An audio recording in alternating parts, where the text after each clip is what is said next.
தஞ்சாவூர்னாலே இந்த sweet recipe தான் ஞாபகத்துக்கு வரும். தேங்காய் திரட்டிப்பால். இது அல்வாவை விட ரொம்பவே டேஸ்ட் அட்டகாசமாக இருக்கும். இது சிம்பிளாக செஞ்சிடலாம். இப்போ ஒரு பேன் வச்சுட்டு 4 டேபிள் ஸ்பூன் பாசிப்பருப்பு சேர்த்து நல்லா கலர் மாறி வர வரைக்கும் வறுத்து எடுத்து ஒரு மிக்சி ஜாரில் சேர்த்துருங்க. பாருங்கள், இந்த அளவுக்கு நைஸாக அரைச்சிருக்கேன். இப்போ இதோட 1 கப் அளவு துருவன தேங்காய் சேர்த்துடலாம். இப்போ இது கூடவே வாசனைக்கு 4லேருந்து 5 ஏலக்காய் சேர்த்து இந்த மாதிரி கொரகொரப்பாக அரைச்சி எடுத்துக்கலாம். இது கூடவே 1/2 கப் தண்ணி சேர்த்து நல்லா நைஸாக அரைச்சி எடுத்துக்கலாம். பாருங்கள், இந்த அளவுக்கு நல்லா நைஸாக அரைச்சிருக்கேன்.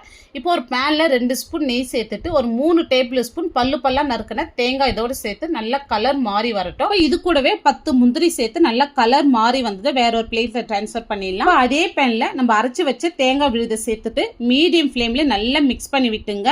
இப்போ அந்த தண்ணி எல்லாமே நல்லா ட்ரையாக இந்த அளவுக்கு வரும். இப்போ 3/4 கப் அளவு நான் வெல்லம் சேர்த்துக்கிறேன். வெல்லம் சேர்த்துட்டு நல்லா மிக்ஸ் பண்ணி விட்டுங்க. இப்போ இந்த அளவுக்கு நல்லா லூஸ் ஆகி வரும்.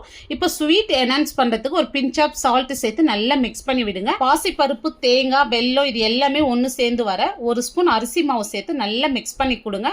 இந்த மாதிரி ஒட்டாத வரும். இப்போ 1 ஸ்பூன் நெய் சேர்த்துட்டு நல்லா மிக்ஸ் பண்ணி கொடுங்க. இப்போ இந்த மாதிரி நல்லா மிக்ஸ் பண்ணதோ நம்ம வறுத்து வச்ச நட்ஸ் சேர்த்துட்டு நல்லா மிக்ஸ் பண்ணி விட்டுக்கலாம்.